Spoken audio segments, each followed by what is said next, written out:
Hi, everyone. Thank you so much for taking the time to tune in. I just wanted to take a moment to briefly introduce myself. My name is Scott Boyle, and I work at the University of Notre Dame as a staff member in what's called the McGrath Institute for Church Life. And I do a lot of work with high school students and college-aged young adults. And in general, I'm just really passionate about helping others, especially young people, discover who God is calling them to be. And you might be thinking to yourself, well, why is this guy talking to us? Well, I was asked today to share a few thoughts with you about how best to prepare to go on the March for Life. And although I haven't been able to attend for the past several years, I have awesome memories from the trip itself. And you will get to create those memories too.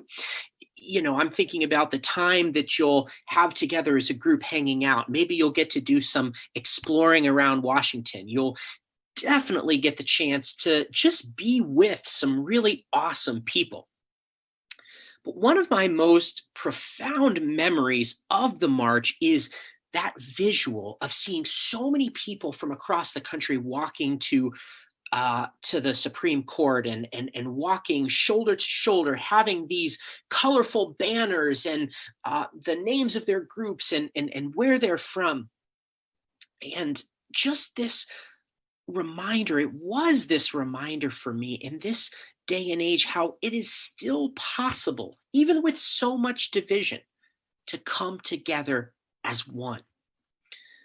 And we know why we do this, right? Well, to raise our voices on behalf of the millions and millions of children who, because of Roe v. Wade, won't get a chance to share theirs. And in these stories and these children and in ourselves, we see the reminder of the sacredness of all life, that no external circumstance can change the inherent dignity that we've all been given by God, especially to grow into the men and women that God is calling us to be. And that's why what you're doing is so important. Going there in person is a real witness, because it's hard to ignore or dismiss that visible commitment. Seeing that many people on the streets of Washington, you are causing this kind of good disruption. They literally have to reroute traffic to accommodate all of the marchers. And in this day and age, when it's all too easy to see something, and on social media and just scroll past it and move on, your witness amplifies the cause. Like, you can't miss this witness. You can't miss all of these marchers. And that's what plants seeds in people's hearts. And that's what leads to change. You all are going to be a part of that. So I just want you to know that I am with you. And I was hoping to share just 4 quick thoughts that I hope you might consider as you prepare for this experience, but also when you're there and also after you come back. Because while the march takes place at a certain moment, you and I are meant to live its truth each and every moment of our lives. So here's the first thought. Be open.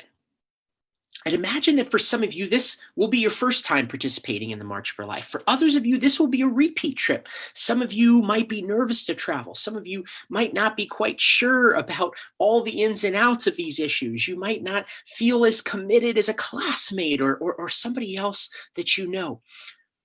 No matter what story that you are bringing, please hear it from me. It is good that you are here and participating on this trip. You know what I want to celebrate right now? The fact that you are going, whether you were forced to go or whether you're already there in your mind and heart. So that said, newbie to veteran, I just ask you to make a commitment. And I promise I won't ask that much of you, but to just try and make a commitment to being open and being surprised. Whether it's a repeat trip or your first time, be open to learning something new. And you might be thinking, well, what could that look like? Well, it could be learning something new about a classmate or even a chaperone. Ask why they came. Take a risk to perhaps really think about a message that you hear from someone and why you agree or disagree with it. It's really good to wrestle with these kinds of things. Think about a person who might challenge you. Maybe it's somebody you'll meet on this trip or somebody whose witness you might see from afar. Try to imagine the story that you might tell yourself about this person, and then try to imagine their story from their perspective, what they care about, what they're passionate about. Think about prayer. One of the simplest and easiest prayers that I think we can say, and you might chuckle at this one, is just to say help, is to ask God for help, to be open to what you're seeing. Because I can tell you this, if there's one thing that I'm sure of in my 30 years of life that has helped me to enter into new experiences, it's this. It's the willingness to be open. And trust me, I know that's not always easy to do. And there have been some things that I've done in my own life, kicking and screaming. But when I'm closed off or when I'm doing the stiff arm to even, hearing what other people have to say or even entering into the new experience, I can guarantee, and you and I can guarantee, right, that nothing is probably going to happen in our minds and in our hearts. But this is oftentimes hard to do just on our own. So I'm going to take this challenge one step further and just ask you to be accountable. Find a friend you can check in with or be open about how you're feeling and bring your questions to. Maybe you find somebody with a little bit more experience. Give yourself some space to make sense of things and to have an opportunity to think more deeply about these really important topics. Okay. Number 3. Be an advocate. And you might have heard these phrases like, we're called to be an advocate for life. And even if you haven't, I want to unpack what that means. And I think why it's so important to think about advocacy as we think about the March for Life. And to do that, I've got to nerd out just for a second. So one thing about me is I really like words and I like learning where they come from. And I've been thinking about this word advocate and why it's used so much. And I think unpacking this word, especially related to the March for Life, can understand why we all really need to be advocates. So let me break it down just a little bit more. The word advocate can be broken down into 2 parts, each of these parts having a Latin root. So let's start with the second part, vocate. Vocate comes from the Latin vocare, meaning to call. Now, when I use the word call, I'm not talking about a phone call. The call I'm talking about is something more like a fundamental purpose. Like when I talk about the fact that each of us has a fundamental call, I'm talking about this purpose, like what you and I are meant to do, the ways in which God has created us to use our gifts and talents in the world. Make sense? So you and I right now are exploring our own calls. For you, that can look like taking different subjects in school, participating in extracurriculars like art, sports, or music. You're figuring out who you are in these ways. Make sense? So let's go to the first part of the word, odd. The prefix odd or ad in the word advocate is a preposition meaning toward. So putting these 2 parts together, built into this word advocate, is this idea that hopefully we already know about ourselves to be true. That is, by virtue of our existence, by the virtue of being created, you and I are each called toward this fundamental fact that we need to use our gifts to grow into the people that God is calling us to be. And God has given that potential not just to us, but to each and every one of us in the broader community, in the world, right? So you and I and our broader human family, our brothers and sisters, already are called to be those advocates in that way. But I think there's one more piece to understanding the full sense of the word as it was really meant. And it comes from the Latin word advocatus, which is where we get the noun form of advocate. So the advocatus referred to a person who was called forward to use their gifts, but for the sake of somebody else, to aid or defend them, usually in court, kind of like a lawyer. So the advocatus was there to make sure that a person's rights were protected, because usually they would have been in a vulnerable position. And in the case of a lawyer, that they would receive a fair trial. Now, you might be seeing where I'm going with this. And I'm not trying to suggest that being an advocate means that each of us are called to be lawyers and protecting people through, trial advocacy. What I'm going for is something a bit broader, that there is something deeper built into the meaning of the word, that this call to use our gifts comes with a responsibility to use our gifts for the benefit and for the aid of others, to guarantee their flourishing and opportunity, especially the most vulnerable. So there's this beautiful passage from the book of Jeremiah, the prophet Jeremiah, that really hits this home. And this is God speaking through the prophet. And he says this: "Before I formed you in the womb, I knew you. Before you were born, I set you apart for my holy purpose. I appointed you to be a prophet to the nations." Well, what's God saying through the prophet Jeremiah? Well, as we've been talking about, that each of us are set apart for this holy purpose from the beginning.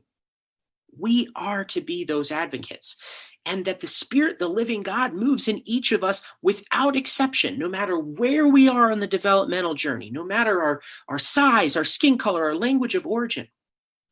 And since each of us have that potential to build the kingdom on earth, we have that responsibility to protect and to look out for and to aid that potential in developing in our brothers and sisters at each and every moment of their lives. And this leads me to my fourth point, which is really important. And I think this is one, if you're listening, really perk up, really pay attention for this one. And it's this: be the change you wish to see. Now, you might recognize this phrase. It comes from Saint Mother Teresa. Be the change you wish to see in the world. And it's a nice phrase, right? And it reminds us this very fundamental call that we have, that we need to act. But what I don't want is all of this, the experience of the march, this phrase, right, to just be some sort of platitude that we hear and we never actually live out. It actually takes work to live into this commitment to be an advocate. It takes discernment. It takes thought and commitment to live in such a way that we become the type of people who are willing to do this on behalf of others. And how might we do this, though? Well, let me give you an image to work with, the image of a love story. Now, you might hear love story, and if anybody's a Taylor Swift fan, know that I'm not talking about this particular love story, okay? I'm talking more like a love story that we see come to life in a marriage. And this is a picture of my parents on their wedding day. And have you really thought about what it takes or what's involved when two people stand before one another to get married? What are they giving witness to? I think the words of the traditional vow that's said is a pretty good indication. I promise to be faithful to you in good times and in bad, in sickness and in health, to love you and to honor you all the days of my life. So in the case of my mom and dad, when they said this vow to one another, they were not just saying, hey, I'm going to show up for you and make commitments to you when I'm feeling really good and happy, and then I'll be a good spouse. No, what they were saying was that they're going to show up for each other no matter what, troubles and joys, you name it. They would continue to show up each and every moment of their lives. So they make that vow at a particular moment for what they agree to do at each and every moment that follows. After, right, the marriage ceremony is over, after there's no more pretty flowers or fancy clothing, like that's where the real challenge begins. And I think in the March for Life, when we come together to celebrate and remember the sacredness and the value of life, we too, we bring our banners, we bring our voices and we amplify our voices. But similarly, we have to think about what will happen, what we will do after we've put our banners away and taken off our hats and our coats and our gloves, after we've braved the cold in January in Washington. How will we become these kinds of advocates? How will we live these truths in our daily lives? We have to think about those real commitments and habits that we can implement for ourselves and in our schools and our families, with our friends and our communities. And that's what I want to challenge you to think about, to really ponder how you might use your gifts to live this out. And you know what? Here's the awesome thing. Your advocacy and the call to use your gifts can take so many different forms. You may be inspired after this trip to get involved in more direct work to protect the dignity of the unborn. You might think about collecting supplies like clothing or other baby items to assist those mothers who might be preparing or already caring for their children.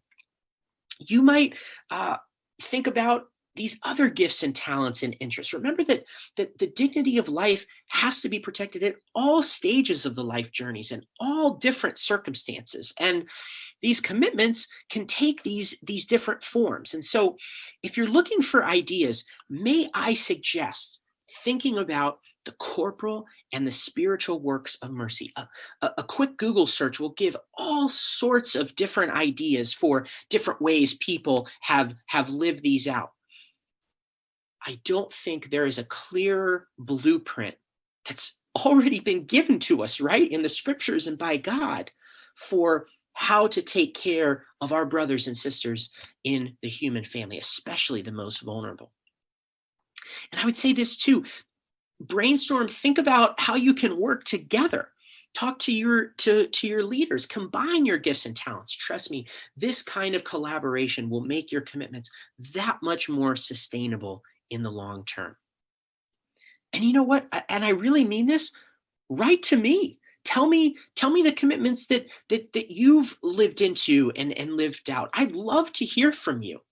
And I'll write back, I promise. That's a good way of holding each other accountable, right? To just sort of let people know, let each other know what we're doing. Finally, I'd like to close with this quote from Dorothy Day. We have to create a society where it's easier for people to be good. I think this is at the heart of what we're doing.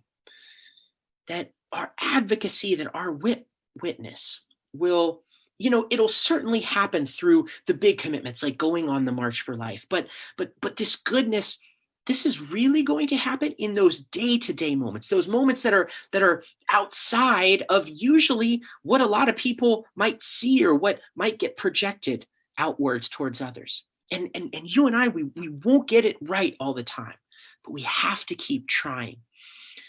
We will be those kinds of advocates when we can learn to treat, our moms and dads, our brothers and sisters, our classmates, teachers, the poor, the immigrant, the unborn, whoever it might be, with that kind of goodness, with, in whatever way that might be most needed to create this goodness and tenderness that recognizes the fundamental dignity that we all share. It's been given to us already by God. What a world we would live in if each of us could do this more regularly. May God bless you, and please know that I will be praying for you on this trip, and I'm praying especially for the ways in which the Holy Spirit will continue to move in your minds and in your hearts. God bless.